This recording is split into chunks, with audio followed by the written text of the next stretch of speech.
Hey guys, welcome back to the channel. Welcome to a stormy day here. So I want to give you guys some advice. A lot of you guys reach out to me all the time through comments and messages about where to buy watches and what kind of watches to buy in terms of the resale market. And you know, I've done videos in the past about how to pick a good deal or how to locate a good watch, but I haven't really gone through how to qualify the watch you're actually looking at as being a good buy. And even if you find a really good deal, or sometimes some watches slip through the cracks, and there are a couple things to look for when you're looking at buying a used watch. Now, this is by no means an exhaustive list, but these are just kind of a couple really high level things that I think you should really be on the lookout for, because if you don't, you may get burned. So as you get started, customary wristwatch check. Today I'm wearing my vintage 25-3180, I had to think about that for a sec, Brosnan era Omega Seamaster Bond. I feel like kind of like a trendsetter. Right after I bought this watch, a bunch of other people on YouTube bought one too, so I'm just kidding, I can't take credit for that. But anyway, it's a great watch, but one of the things that I screwed up on this watch that I've since fixed, and I want you guys to keep in mind, is let's talk about over polishing first. So one of the issues I had when I bought this watch is that whoever had it before me, I assume at some point, you know, like watches as they do, collected some scratches, and they actually ended up brushing down the full polish on the bracelet. So you may not be able to see it in this light, but there's actually areas of high polish versus brushed finish on this bracelet. And a lot of times these things, as they get aged, somebody that's really lazy or doesn't know what they're doing will end up polishing down the bracelet to the point where this one, when I bought it, had a completely brushed finish, which was, you know, annoying for me. I bought this sight unseen from a dealer. I didn't realize it until I got it actually how much they had brushed away all of the surface. And two things that are happening with that. One is, to restore the watch to the original finish is a momentously expensive endeavor, apart from swapping out the bracelet. Now what I did is I actually took a lot of care and effort with some Cape Cod polishing cloths and some other tools to recreate the brushed and polished finish on the watch. And I'd say it's about 95% what it used to be, and I'm pretty happy with the result. But I know most people wouldn't want to go through this trouble, and that might be something you find irritating. But that's just an annoyance. But one of the things that can happen is when you have people like that are being that careless with an original watch finish, what also can happen is they can take too much of the watch finish off. And so in this case, there's some lettering that says Omega Seamaster on the bottom, and it's not quite as bold as it used to be. They took away a lot of the surface finish. And what happens is if they polish your watch too much, you end up losing a lot of the fine details. You can end up not only reshaping the case, but you can end up losing complete details. And a other common occurrence, let me grab them here, is, you know, on Rolexes. So here I got, you know, my two Rolexes at the moment. I've got my GMT Master 2 and my Explorer 2. And one of the things I notice a lot on vintage Rolexes like these is on the case back, or not, excuse me, on the buckle itself, there's a little Rolex crown. And this doesn't just go for vintage Rolex, this goes for every Rolex out there. What happens is right now, and I'm looking at mine, neither one of mine had been previously polished. I brushed them up myself, but they weren't polished before. So the crowns are just the way they left the factory. They're perfectly legible. You can run your fingers over them and they still feel, you know, fully formed. They feel exactly like they should. But what you'll see on some vintage Rolexes is people will brush them and polish them down so much that the crown actually blends into the buckle where you can't even tell it was a crown anymore, or details on the crown itself disappear. And unfortunately, when it gets to that point, to fix it, you basically have to replace the metal, because every time you polish down a bracelet, you end up losing metal.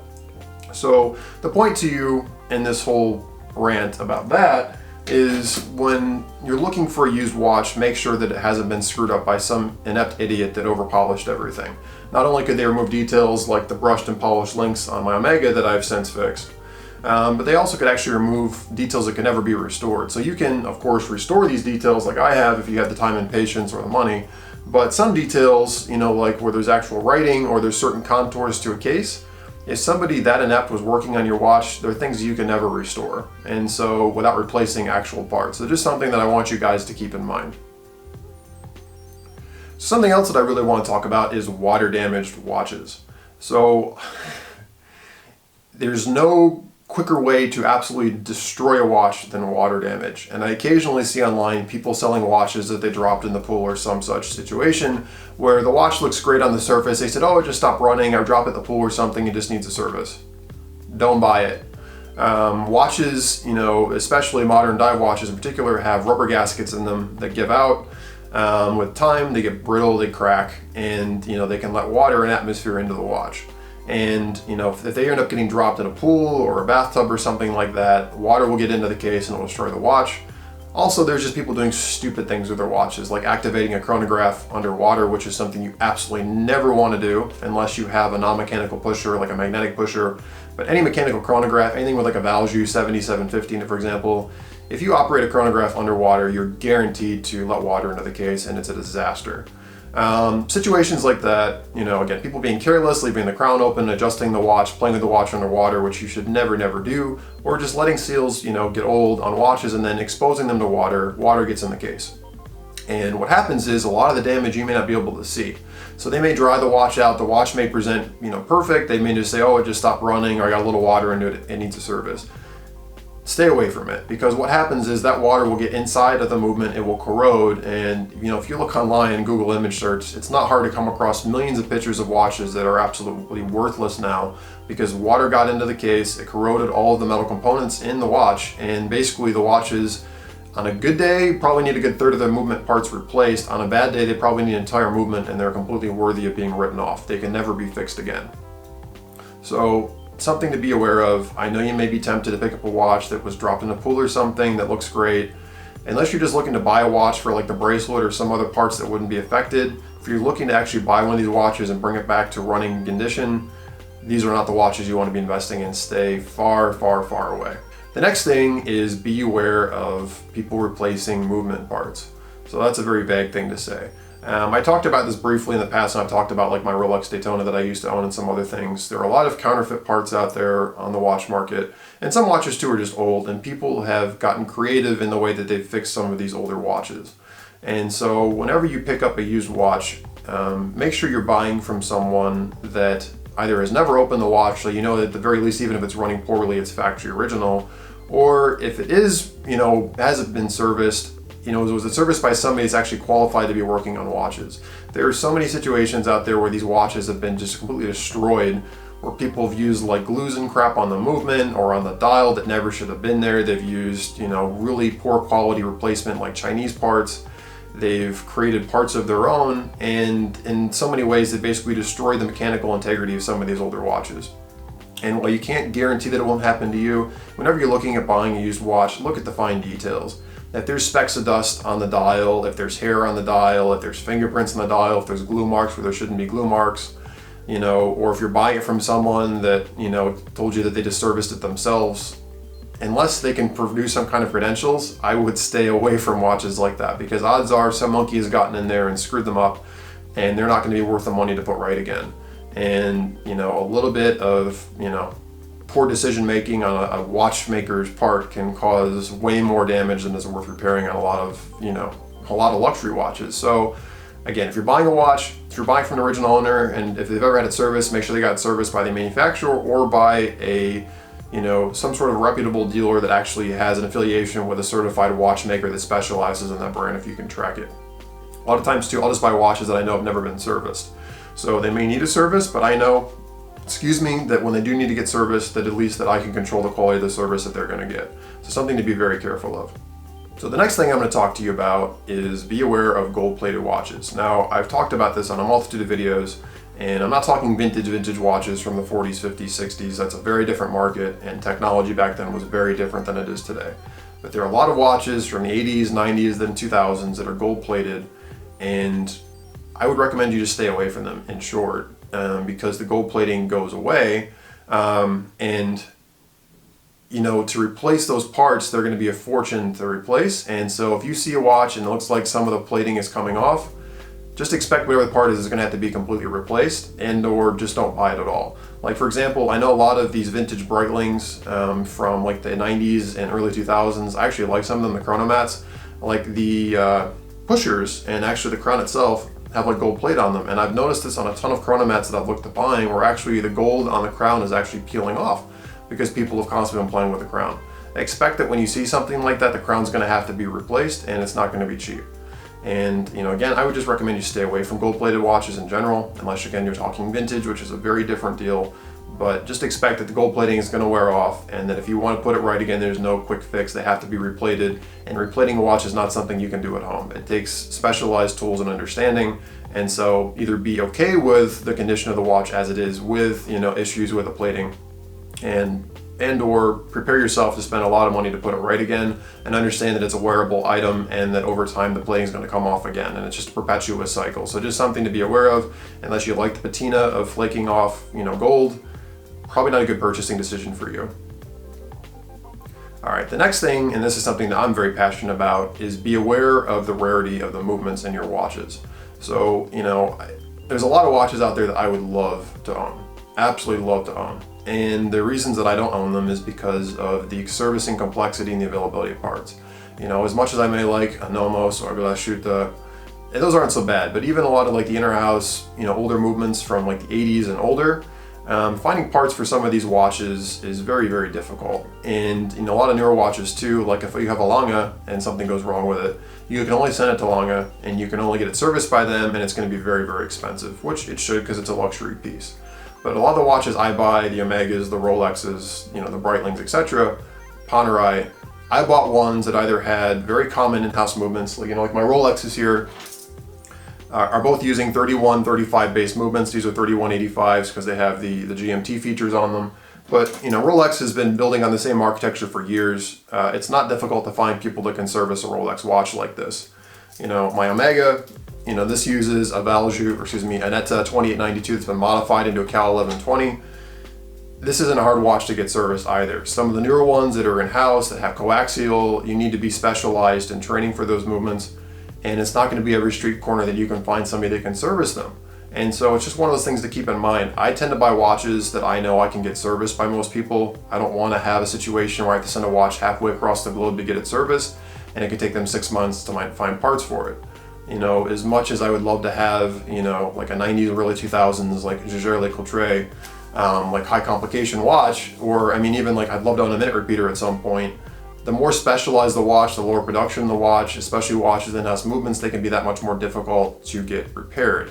Now, there's definitely exceptions to this rule, and I'm not saying JLC, for example, are really difficult to get serviced, but they're certainly more difficult to get serviced than, say, a Rolex, because unlike a Rolex, there are fewer places that will service a JLC.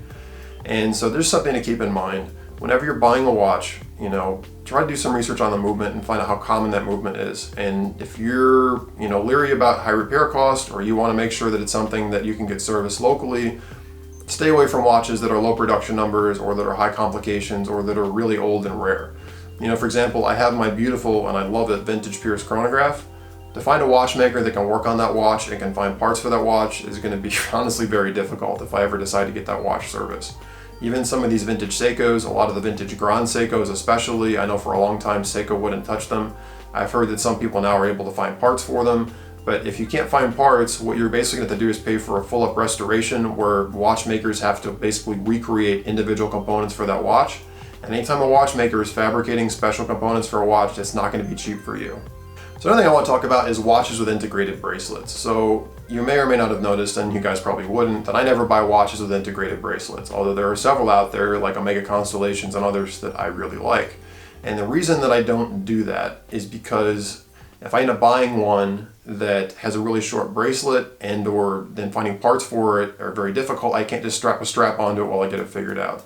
If you buy a watch with an integrated bracelet, you're stuck with that bracelet for the life of the watch, which if you like the style is great and it fits you, it's great. But if you buy a watch used, and this is something to keep in mind too when you're buying any watch with a bracelet being any sort of a metal strap, make sure that it's going to fit your wrist. Make sure in the description that they're mentioning the size of it, and make sure that it's going to fit. Because even me, you know, I have a slightly smaller than 7-inch wrist. There's a lot of watches that I can buy that would barely fit my wrist, and even this Omega is a little bit tight for me.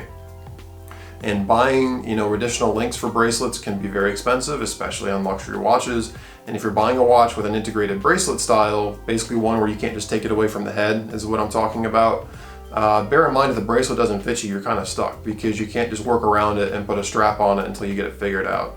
And some of these older watches with integrated bracelets, the components can be hard to locate, and you may have a very hard time finding the pieces you need to make the watch fit your wrist. So you may buy a watch you really like and find out you can't wear it, and there's no real quick way to fix that problem. So you may really want to wear it, but you're kind of stuck with it as is. So, you know, again, if you're looking for a watch with integrated bracelet, be aware that you can't just put a strap on it, you're stuck with that bracelet for life. And also be aware anytime you buy a watch with a bracelet, be aware and keep in mind the fact that, you know, is it going to fit your wrist? Because it always sucks, and I've fallen in this group too, is I bought a watch and it shows up from a good dealer and I didn't bother to ask how big of a wrist it would fit. And it gets to my house and I can't put it on my wrist, and of course, I'm not particularly happy, and neither would you in that situation. So something to keep in mind. You know, I had a couple Breitling Navitimers, and getting like a replacement, like an extra link for one of those is well over $100 proposition typically. So, you know, that little bit of a difference can be a couple $100 to get fixed if it doesn't fit your wrist. So just something to keep in mind. And last but not least, and I've talked about this on a previous video, is be very, very, very careful when you're buying used watches about serial numbers. So I talked about this previously. I bought a Navitimer that I no longer have that was absolutely mint, fantastic watch. It was an A23322. It was from the late 2000s, and unfortunately, it somehow found its way through a gray and it somehow found its way through a gray market dealer, and in the process, they erased the serial number from the case. And again, I was fortunate that I knew the watches really well, and I knew where the serial number should be, and I was immediately aware of the fact that the serial number was not there. If you ever go to buy a used luxury watch, make for sure that the serial number is intact on the watch. Because if it isn't, you have created so much trouble for yourself, it's not worth it. Because without a serial number, a manufacturer more than likely, and I'd say more than likely, over 90% of them are not going to service the watch because they're not aware of the fact. I mean, for all they know, it could have been stolen from someone, right? They may confiscate it from you. I know some companies, without a serial number, they may confiscate the watch from you, truthfully, because they have no idea the provenance on it. And, you know, best case scenario, they know you bought it from a gray dealer, which means you didn't buy it from one of their authorized dealers, so they're not going to want to help you anyway. And if you ever go to sell it on, depending on where you live, some, you know, where I live in the United States, some states actually make it illegal to sell a watch without a serial number. And, you know, you can get yourself in a whole bunch of legal headaches. It's just a mess you don't want to get involved in. And I've seen it happen to other people. I know some of you guys that follow me have sent me messages too that you've gotten stuck with watches without serial numbers.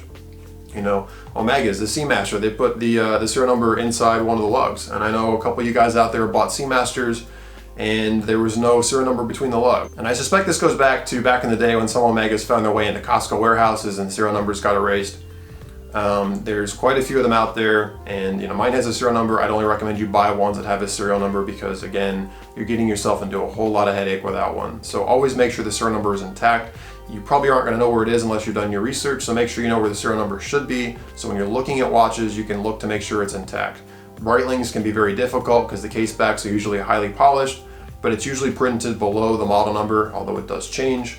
And depending on the light and the way the photographer captures it, they may or may not be able to see it in the photographs. So if you can't see it, make sure you ask whoever is selling the watch whether or not the serial number is there and what it is, or at least part of it, so you can confirm it actually makes sense. You know, I've seen people list the serial number as the model number. So like with Breitling, A23322 is a model number, it is not a serial number. Serial numbers are typically 6 or 7 digits long on Breitlings. It varies by watch, it varies by year, it varies by model.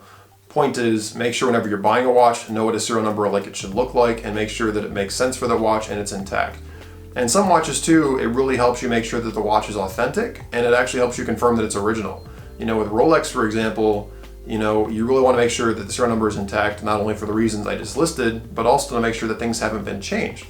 You know, so I've got, you know, on my 2 Rolexes, these are both tritium dial Rolexes, and I have serial numbers from the 80s and the 90s on these guys. And if I got one of these watches with these serial numbers and they had a Swiss-made dial on them that said Swiss-made at 6 o'clock, I would know that somebody had replaced the dial, and that actually hurts the value on these watches because these dials get a patina over time and people actually prefer the original dials. So you want a serial number, A, to make sure that the watch is authentic, but B, to also make sure that the details on the watch are correct. You can tell based on the serial number usually when the production dates were, and you can compare that to make sure that the watch you have is all original and as it should be. So I hope you guys have enjoyed this. I know it's a lot of information, and by no means is that an exhaustive list, but there's just a couple things to keep in mind whenever you're looking at a watch. You know, obviously if you're looking at places like eBay, these things are that much more crucial, but even when you're looking with a respected dealer, you want to make sure that, again, these are things you're taking into consideration, because even experts can't be experts on every watch. And even I've bought from highly rated dealers and realized that they missed stuff that I caught. And had I not caught it, I would have been in a world of hurt. So I really hope you guys found that helpful. Thank you guys so much for watching. Thank you guys so much for all the continued support. Really hope you enjoyed it. Let me know what you guys think below. Is there anything that you would add? Any other things you really pay attention to when you're buying a watch that you'd recommend people keep an eye out for? Well, that said, guys, thank you so much. If you haven't already, Please subscribe somewhere around my head. I don't know where it's going to end up, and I'll catch you guys on the next video. Thank you guys so much. You're awesome.